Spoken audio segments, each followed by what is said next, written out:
आज प्रातःकाल कनाडा के अल्बर्टा प्रांत से हमारे पास एक संदेश आया। वह व्यक्ति लिखता है, नमस्ते, I like your content, how to become a part of the satanic community, all I want is money, power and wealth. अब इस व्यक्ति ने हमारी श्रृंखला के किसी एपिसोड को देखकर हमसे संपर्क किया कनाडा के अल्बर्टा प्रांत से, और इसने यह संदेश भेजा है। इसको मृक्षराज का अनुयायी बनना है और इसको लगा कि चलो ठीक है, वीडियो में तो जो बातें बताई जा रही हैं वो सब अपनी जगह पर हैं, लेकिन अगर मृक्षराज के हम अनुयायी बन जाएं तो अतिशीघ्रता से हम उतने दौलत, शोहरत इत्यादि से युक्त हो जाएंगे। तो इसीलिए इसने संपर्क किया। लेकिन हम स्पष्ट कर दें कि इस प्रकार के हम किसी भी गतिविधि का न समर्थन करते हैं, न प्रोत्साहित करते हैं, न सहयोग करते हैं। कुछ लोग कह रहे थे कि महाराज विक्रमादित्य का युद्ध तो शकों से हुआ था, तो क्या शक नामक जो म्लेच्छ हैं वो भी मृक्षराज के ही अनुयायी हैं? तो हाँ, शक इत्यादि, हूण इत्यादि बहुत से जो म्लेच्छ जातियां हैं वो सब मृक्षराज के ही सैनिकों के विभाग में आते हैं। जिस समय जो भी व्यक्ति मृक्षराज के पद पर बैठता है वो इन समस्त समुदायों का सर्वोच्च नायक और दंडाधिकारी होता है। और महाराज विक्रमादित्य का जिन शकों से युद्ध हुआ था उन्हीं के कुछ दशकों के बाद हमारा भी युद्ध पूर्व जन्म में उनसे हुआ था, जिसके विषय में हम संकेत कर चुके हैं जब हम पृथ्वी सिंह के नाम से थे, और इस विषय में हमने एक दो लघु वक्तव्यों में संकेत भी किया है। और उस समय शकों से ही युद्ध करते हुए हम मृत्यु को प्राप्त हुए थे। इसीलिए हम इस विषय में जितनी स्पष्टता से जान रहे हैं उतनी स्पष्टता से आप नहीं जान रहे, और इसीलिए हम इस विषय पर जितना प्रामाणिक और जितना ठोस कथन करने का साहस रखते हैं उतना आप नहीं रखते। बहुत से लोग उपहास कर रहे हैं कि शास्त्रों में तो ये सब नाम नहीं मिलते। तो इसका कारण यह है कि शास्त्रों में जिस प्रकार के नाम और जिस प्रकार के शब्दावली का प्रयोग किया गया है वो सब शब्दावली और नाम तो उन आर्ष परंपराओं के लिए हैं, म्लेच्छ परंपराओं के लिए नहीं। तो हमने बहुत से नाम ऐसे बताए जो प्रचलित भाषा में आजकल के म्लेच्छ समुदायों के मध्य प्रसिद्ध हैं, क्योंकि वहाँ उसकी अधिक पैठ है, अधिक प्रसिद्धि है, और उसका जो संकेत ग्रंथों में प्राप्त होता है उसके अनुसार हमने बात की। जैसे विक्टोरिया को विक्टावती के नाम से, मैकॉले को मेकल के नाम से ये सब बताया गया है। तो जिस प्रकार से आर्ष ग्रंथों को लिखने की शैली रही है और जिस प्रकार से उस कथन को अभिव्यक्त किया जाना चाहिए उसको अगर नहीं समझ पाएंगे आप तो अक्षरशः क से कलम और ख से खरगोश इस भाषा में ग्रंथ आपको व्यक्त नहीं करेंगे ये सब बातें। तो हम चर्चा कर रहे थे मृक्षराज के अनुयायियों के नियम पर। मृक्षराज के अनुयायियों के 20 नियम हम बता चुके हैं, शेष नियमों पर अभी चर्चा करेंगे। मृक्षराज के पूर्व काल में, वर्तमान मृक्षराज के अल्पावस्था में, प्रारंभ में उसने देव शक्तियों की आराधना की थी। कुछ लोगों ने यह प्रश्न किया था कि जैसे हमने गौर का उदाहरण दिया जिसने नक्रोमैंसर तलवार का प्रयोग करके देवताओं को मारना आरंभ किया था, ऐसी एक मैथोलॉजिकल कथा मार्वल वाले दिखाते रहते हैं। तो हमने कहा था कि मृक्षराज के जीवन को समझने के लिए आप उससे एक प्रेरणा ले सकते हैं, क्योंकि मृक्षराज के जीवन से प्रेरणा लेकर भी ऐसे चरित्रों को गढ़ा जाता है या गढ़वाया जाता है सोसाइटीज़ के द्वारा। अभी फ्रांस के जो ओलंपिक आयोजन हुए वहाँ भी आप इस प्रकार के बहुत से संकेत और चिन्हों को समझ सकते हैं। यदि आप इस विषय में थोड़ी भी रुचि रखते हैं तो आपको सरलता से वो सारी कड़ियाँ जुड़ती हुई दिख जाएंगी।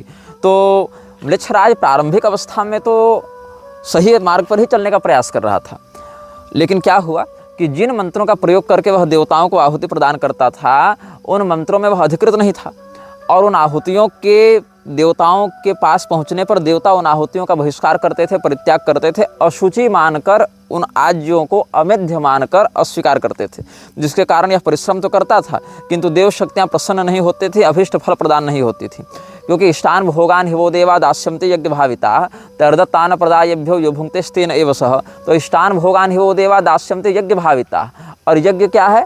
यज्ञ विधिपूर्वक किए जाने पर ही अभिष्ट फल को प्रदान करता है। अनधिकारी के द्वारा अविधिपूर्वक किया गया यज्ञ दुष्कृत को जन्म देता है, अशुभ परिणाम को जन्म देता है। तो अशुचि हवि का जब बहिष्कार देवताओं ने किया इसके प्रति तो ये बहुत क्रोधित हो गया और इसने मूर्ति भंजन का संकल्प लिया, और वहीं से यह पैशाचिक शक्तियों का आराधक बन गया। और उसके बाद उसको कलयुग के 15 प्रधान अनर्थकारी तत्वों का परिचय प्राप्त हुआ। वहीं से उसको आगे फिर नायकत्व की संसिद्धि कराई गई म्लेच्छों के समुदाय के विस्तार के लिए। तो यही कारण है कि मृक्षराज के निर्देश से जब भारत में मूर्ति भंजन करके मृक्षराज के पास पहुंचाया गया मूर्तियों को, शालग्राम शिलाओं को, और वहां पर अपने चरण के नीचे मृक्षराज के सैनिक उसका मर्दन करने लगे, तब देवराज इंद्र ने वज्र प्रहार के माध्यम से मृक्षराज की सेना के एक बहुत बड़े भाग को नष्ट कर दिया था और देवताओं ने उन देव प्रतिमाओं को उठाकर गंडकी नदी में डाल दिया था। और इसका संकेत भी आपको भविष्य पुराण में प्राप्त हो जाएगा और पिछले अनुभाग में हम इसको संक्षेपतः अभिव्यक्त भी कर चुके हैं। अब कुछ लोग कहते हैं कि जैसे कालयवन का स्पष्ट वर्णन मिलता है, जैसे अन्य का स्पष्ट वर्णन मिलता है, तो हम तो भागवत को मानेंगे, भूसुंडी रामायण को मानेंगे, लेकिन तुम्हारी बात नहीं मानेंगे। ये वही लोग हैं जिन्होंने मन में संकल्प ले रखा है कि अगर निग्रहाचार्य नाक से सांस ले रहे हैं तो हमको गुदा से सांस लेनी है, क्योंकि हमको निग्रहाचार्य का विरोध करना है। इसीलिए भेद और छेद को ढक कर रखना सीखना चाहिए। भेद को और छेद को कहीं भी प्रकाशित कर दोगे तो हो जाएगा अनर्थ। अब इससे ज़्यादा संकेत हम नहीं कर सकते हैं, क्योंकि इससे ज़्यादा संकेत मंदबुद्धियों के लिए किया जाता है। अस्तु, हम बात कर रहे थे म्लेच्छराज के अनुयायियों के लिए जो नियम है उस श्रृंखला में। म्लेच्छराज के अनुयायियों के लिए जो 21वां नियम है उसके आधार पर यह बात बताई गई है, किसी भी व्यक्ति को इतना मजबूर मत कर दो कि वह अपने अस्तित्व के लिए लड़ने पर विवश हो जाए, तब तक जब तक कि तुम स्वयं अपने अस्तित्व को दांव पर लगाने के लिए तैयार नहीं हो। अब जैसे मैं उदाहरण देता हूँ, अब कोई व्यक्ति मुझ पर आक्रमण कर रहा है, मैं चारों ओर से घिर गया हूँ, इधर कुआं है, इधर खाई है, सामने जंगल है या जो भी है, अपना ज्वालामुखी या जो भी है, पीछे वृक्ष है। अब मेरे पास भागने के लिए कोई अवसर नहीं बचा, कोई उपाय नहीं बचा, तो क्या होगा? इस स्थान पर जहाँ भागने के लिए कोई विकल्प नहीं है, वहाँ जब शत्रु मेरे सामने होगा तो मैं अपनी सारी शक्ति और सारी योजना लगाकर उससे लड़ने के लिए विवश हो जाऊँगा। उस समय फिर मैं अपनी सामान्य शक्ति से कहीं अधिक श्रेष्ठ प्रदर्शन कर बैठूंगा और तब मेरे शत्रु को हम मार भी सकते हैं, क्योंकि मेरे पास विकल्प नहीं बचेगा। भागने के लिए जब विकल्प नहीं बचता है तो किनारे पर खड़ा व्यक्ति अपनी अंतिम शक्ति का प्रयोग करके परिपूर्ण सामर्थ्य के साथ प्रहार करता है। तो इस बात से म्लेच्छराज बचना चाहता है। म्लेच्छराज अपने अनुयायियों को यह निर्देश देता है 21वें नियम के आधार पर, किसी व्यक्ति को मारो लेकिन उसको इतना मजबूर मत कर दो कि वो समझे कि अब मेरे पास रास्ता नहीं बचा, क्योंकि जब रास्ता नहीं बचता है तो वो पूरी शक्ति से वार करता है। और अगर आप उसको इस स्थिति में लाने के लिए तैयार हैं तो समझिए कि यदि आपने उसको इस स्थिति में लाया है, यदि आप उसको उस जगह फंसा कर मारना चाहते हैं तो स्वयं भी वहाँ पर मरने के लिए तैयार रहिए, क्योंकि अगर वो जान गंवाने के लिए तैयार है तो वह इतनी कोशिश अवश्य करेगा, इतना प्रयास अवश्य करेगा कि आपको भी नष्ट कर दिया जाए, मार दिया जाए। इसलिए म्लेच्छराज जब भी किसी को मरवाता है, सामुदायिक रूप से या वैयक्तिक रूप से, तो ऐसे तरीके से मरवाता है कि व्यक्ति को एक दो ऑप्शन दिखता रहे, ताकि वो अपनी पूरी शक्ति का केंद्रीकृत प्रयोग न कर सके। उसको लगे अच्छा ये नहीं तो ये कर लेंगे, ये नहीं तो ये कर लेंगे, तो पूरे मतलब अब अंतिम उसके पास चारा न बचे, ऐसी इसके अंदर भावना ना आए कि भैया मेरे पास कोई विकल्प शेष नहीं, अब तो मारना ही पड़ेगा, मरना ही पड़ेगा। ऐसी स्थिति, मरो या मारो की स्थिति मत आने दो। एक दो विकल्प उसके पास छोड़ो जिससे उसका ध्यान भटकता रहे, उसकी शक्ति भटकती रहे। 22वें नियम के आधार पर म्लेच्छराज के अनुयायियों को 3 चीज़ों को प्राप्त करके उसको सुरक्षित रखना होता है: मनी, पावर एंड रिस्पेक्ट। धन, सत्ता, सम्मान, या संपदा, सत्ता और सम्मान। अगर आपके पास पैसा है, अगर आपके पास सामर्थ्य है, अगर आपके पास शक्ति है, सम्मान है, तो ही आप म्लेच्छराज के अभियान को परिपूर्णता के साथ आगे बढ़ाने में सहयोगी हो सकते हैं।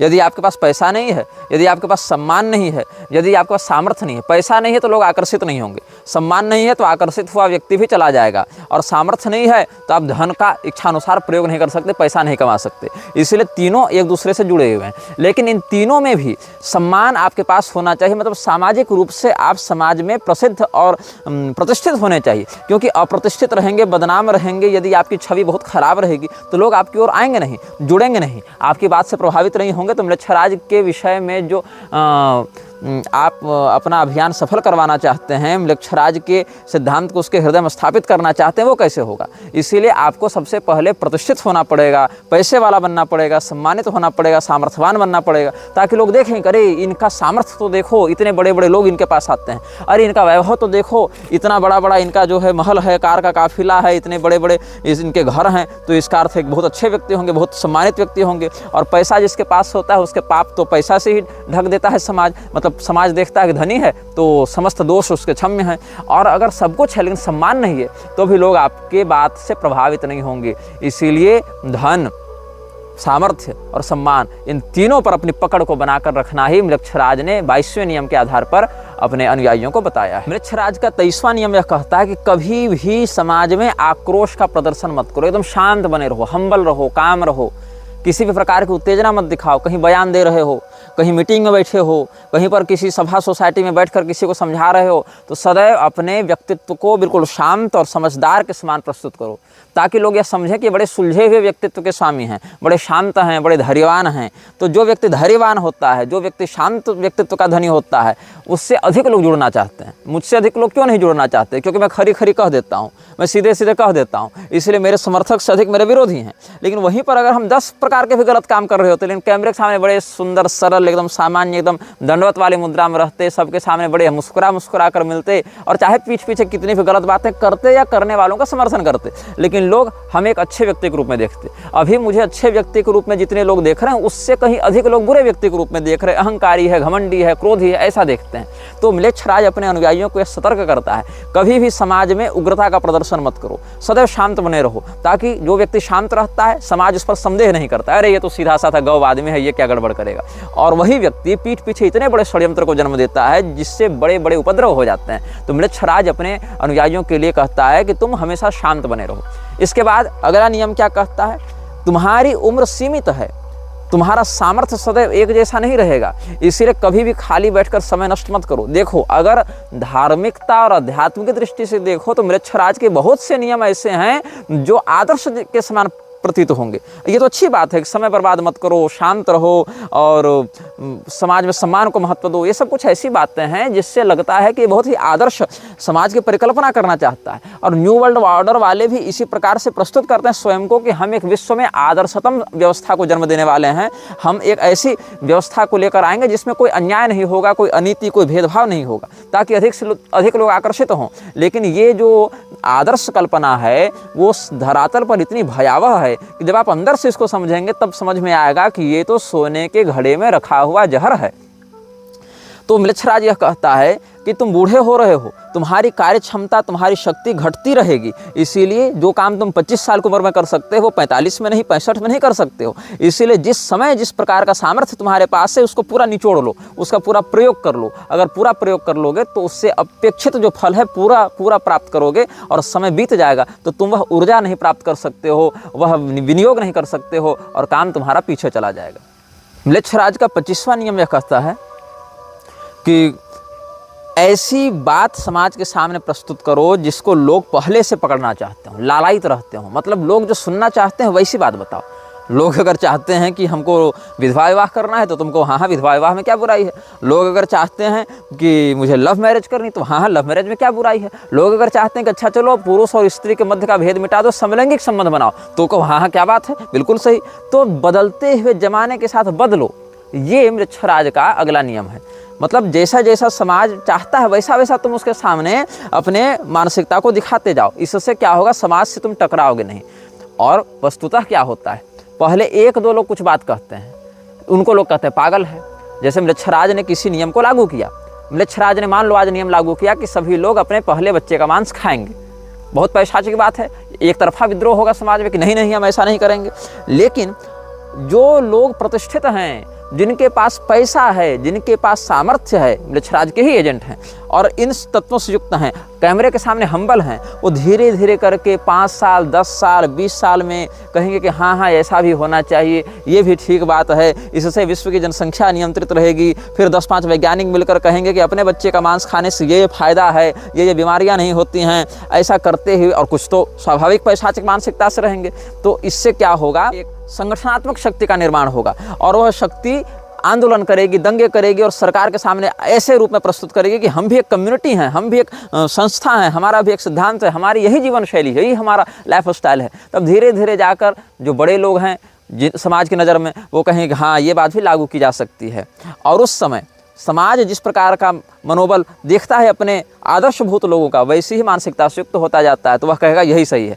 तो 10 साल 15 साल पहले जो नकारात्मकता थी वही 1-2 पीढ़ी जाते जाते एक जनरलाइज उपलब्धि हो जाएगी। इल्यूमिनाती की जब आधिकारिक घोषणा हुई थी स्थापना की, तो वहाँ भी भ्रूण हत्या इत्यादि को बिल्कुल जनरलाइज करने की बात रखी गई थी, जिसको तात्कालिक सरकारों ने बहुत विरोध किया था। लेकिन हुआ क्या, अंत में समय लगता है स्वीकार्यता में, लेकिन आज भ्रूण हत्या एक ऐसा विषय बन गया है जिस पर कोई बात भी नहीं करना चाहता। मतलब वो तो बिल्कुल सांस लो और सांस छोड़ो, इतना सामान्य विषय हो गया है। शादी के बाद भ्रूण हत्या एक सामान्य विषय हो गई, लेकिन अब तो वो इतना कचड़ापन हो गया है उसमें कि शादी के पहले भी 10-10 भ्रूण हत्या हो तो पुलिस पूछताछ नहीं कर सकती, डॉक्टर पूछताछ नहीं कर सकते, इतना उसको विकृत करके स्थापित कर दिया गया है। तो कभी भी ऐसा ऑफर नहीं देना चाहिए जो समाज के हितों से, मानसिक हितों से, जो उसकी रुचि है उससे टकरा जाए। हमेशा जनता को लगना चाहिए कि तुम तो उसी के मन के अनुसार चलते हो, मतलब हम जो सोचते हैं हमारे नेता भी वही सोचते हैं। इससे जनता को लगेगा कि अच्छा ये तो बहुत अच्छा व्यक्ति है, जितना अच्छा हम उतना अच्छा वो। 26वां नियम यह कहता है कि न्याय की प्रतीक्षा करो। न्याय की प्रतीक्षा करो, ये 26वां नियम इसलिए कहता है ताकि समाज की मानसिकता को समझकर किसी भी निर्णय को कभी भी न्याय कह दिया जाए और कभी भी अन्याय कह दिया जाए। एक छोटा सा उदाहरण देता हूँ आपको। शादी 18 साल की उम्र में होनी चाहिए लड़कियों की और लड़कों की 21 साल। ये ठीक है, एक बात लागू कर दी गई, लोगों ने धीरे धीरे मान लिया। उसके बाद शादी 21 साल की उम्र में होनी चाहिए। अब अगर 18 साल की उम्र में करते हो शादी तो वो अन्याय होगा, गैरकानूनी हो जाएगा। इससे पहले व्यभिचार की जब धारा थी, व्यभिचार करने पर दंड मिलता था, अब कोई दंड नहीं होगा, अब तो केस मुकदमा FIR कुछ भी नहीं होगा, अब प्राइवेसी का मामला हो गया। तो कहने का भाव हमारा यह है कि प्रतीक्षा करो। समाज जैसा बनना चाहता है, समाज को हम जैसा ढाल रहे हैं, उसमें अगर समाज पर्याप्त ढल चुका होता है तो पहले के अन्याय आज के समाज के लिए न्याय हो गए और पहले के जो न्याय थे आज के लिए अन्याय हो गए। पहले जो काम करने से दंड नहीं मिलता आज मिल जाएगा, पहले जो काम करने से दंड मिलता था अब नहीं मिलेगा। तो जस्टिस क्या है, न्याय क्या है? तुम्हारी इच्छा ही न्याय है। अगर हम चाहें कि ये काम गलत है तो वो गलत हो जाए, हम चाहें नहीं ये काम सही है तो वो काम सही हो जाए। इसलिए कभी भी हड़बड़ी में न्याय की कामना मत करो, प्रतीक्षा करो। हो सकता है जो काम आज तुमको गलत लग रहा हो कल को हम ऐसा कुछ प्रभावी रूप से लागू कर दें कि वही सही काम हो गया, या हो सकता है जो काम करने पर आज तुमको पुरस्कार मिल रहा हो कल को उसी काम को करने पर तुम्हें दंड मिलने लगेगा। इसलिए न्याय और अन्याय कुछ नहीं है, न्याय और अन्याय तुम्हारी रुचि का विषय है। यही अगला नियम मृक्षराज ने बताया कि तुम बस प्रतीक्षा करो, धैर्यवान बने रहो और सीक फॉर जस्टिस, चाहे ये कितना भी समय ले ले। आज तुम्हें जो लोग गलत कह रहे हैं वही लोग कल तुम्हारा अनुसरण करेंगे, तुम्हारे उसी काम में तुम्हारे सहयोगी बनेंगे। 27वां नियम यह कहता है कि तुम जिस प्रकार की जीवन शैली जी रहे हो उसकी आदत अपने बच्चों में डालो। मतलब जिस प्रकार का तुम्हारा अभिष्ट जीवन है, जीवन शैली जी रहे हो उसकी आदत डालो। अगर गरीब हो तो अपने बच्चों में गरीबी की आदत डालो, अगर अमीर हो अपने बच्चों में अमीरी की आदत डालो। इसके परिणाम स्वरूप क्या होगा, जो गरीब व्यक्ति है अगर उसके बच्चे को गरीबी की आदत लगेगी तो कभी भी जीवन में वो विद्रोह का साहस नहीं कर पाएगा, कभी भी जीवन में वो आगे इस सभ्यता या इस व्यवस्था से टकराने का साहस नहीं कर पाएगा कि नहीं हमारा तो यही है फेट और हम तो वही इतनी ही औकात रखते हैं, हम तो भैया 2 टाइम की रोटी कमा ले तो ठीक है। इसके आगे उसकी बुद्धि जाएगी ही नहीं, वो वैश्विक स्तर पर चल रहे नेटवर्क को समझ नहीं पाएगा। और अगर वो अमीर है तो उसके बच्चों को अमीरी की आदत लगनी चाहिए, लत लगनी चाहिए, ताकि जब वो अमीरी की लत में पड़ जावे और कभी अगर वो इस सिंडिकेट का विरोध करना चाहे तो उसको तुरंत गरीब बनाकर उसके मनोबल को तोड़ा जा सके। और वो जब उसको तड़प उठेगी, करे मेरे पास इतना पैसा, इतनी गाड़ी, इतना बंगला, इतना वैभव था, सब के सब चला गया, अब हमको ये वापस चाहिए, तलब उठेगी, तब उसको फिर पैसा देकर अपना गुलाम बनाया जा सके। देखो अगर तुम हमारा विरोध करोगे तो ये जो दौलत शोहरत तुम खानदानी ऐशो आराम में रह रहे हो वो सब के सब तुम्हारा नष्ट हो जाएगा और तुम बिल्कुल सड़क छाप बन जाओगे, तुम्हारा हम दिवालियापन निकाल देंगे, तुमको दिवालिया कर देंगे। तो ये अगला नियम है कि जो तुम्हारा बच्चा है उसमें अपने ही स्थिति की लत डालो। गरीब है तो गरीब बनने रहने दो उसको, ताकि वो विद्रोह न कर सके और उसकी बुद्धि अपनी रोटी के आगे न जा सके। और अगर तुम अमीर हो तो अपनी अय्याशी को पूरा करने के लिए तुम हमारे गुलाम बने रहो। मृक्षराज का 28वां नियम यह कहता है यदि तुमने कोई ऐसा कार्य कर दिया है जिससे हमारे अभियान को खतरा है तो उस काम की भरपाई तुम ही करोगे, उस गलती की भरपाई तुम ही करोगे। ये नहीं कि हमने गलती कर दी और भरपाई करने हमारे सीनियर अधिकारी आएंगे, नहीं। जो गलत तुमने काम किया, जो तुमने त्रुटि की, जो तुमने भूल की, उस भूल की भरपाई तुम करोगे, उसका सुधार तुम करोगे। और अगर ऐसा करने में तुम असफल होते हो तो सीधे सीधे तुमको उस पूरी कड़ी से हटा दिया जाएगा, वो पूरी कड़ी ही तोड़ दी जाएगी। जैसे किसी खेत में आग लगती है, भगवान न करे कभी आपको ऐसा नुकसान उठाना पड़े, ऐसी हानि उठानी पड़े, लेकिन किसान क्या करता है, जैसे खेत में आग लगी तो अगल बगल के खेतों की फसल को काट देता है, चाहे वो पकी हो चाहे न पकी हो, ताकि ये फसल बर्बाद हो। फर्स्ट लेयर में आग लगी, सेकेंड लेयर की दूसरी परत की फसलों को काट दिया ताकि तीसरे परत की फसल और उनसे जुड़े खेत बच सके।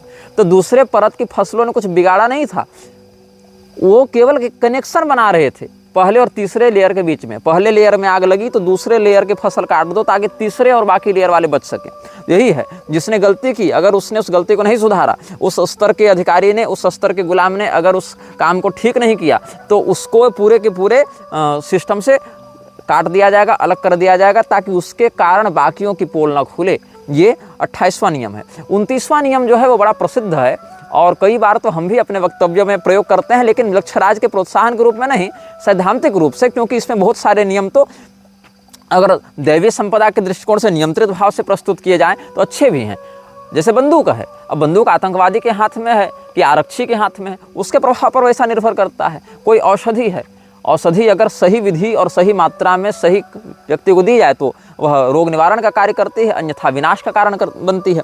उसी प्रकार से 29वां नियम क्या है कि कम से कम बोलो, अधिक से अधिक सुनो और अपनी आंखें सदैव खुली रखो। कहाँ क्या हो रहा है इसको सतर्कतापूर्वक देखते रहो, ऑब्जर्व करते रहो और बोलो कम, सुनो अधिक। इससे क्या होगा, तुम अपने विषय में रहस्य को छिपाने में समर्थ हो जाओगे और सामने वाले के विषय में अधिकाधिक जानकारी को प्राप्त कर लोगे। म्लेच्छराज का 30वां नियम 30वां नियम क्या है, कभी भी सामने वाले के समक्ष विषय को संपूर्णता से मत बताओ।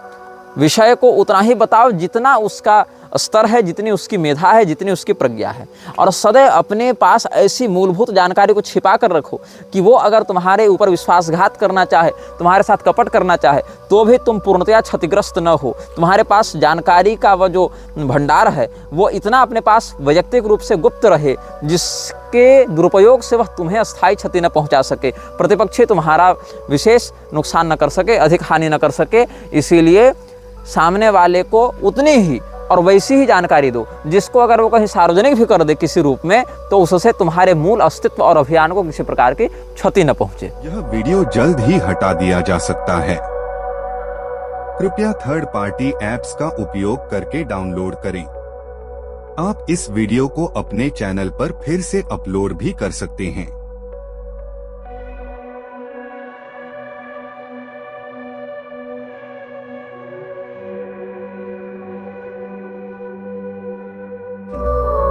This video may get deleted soon.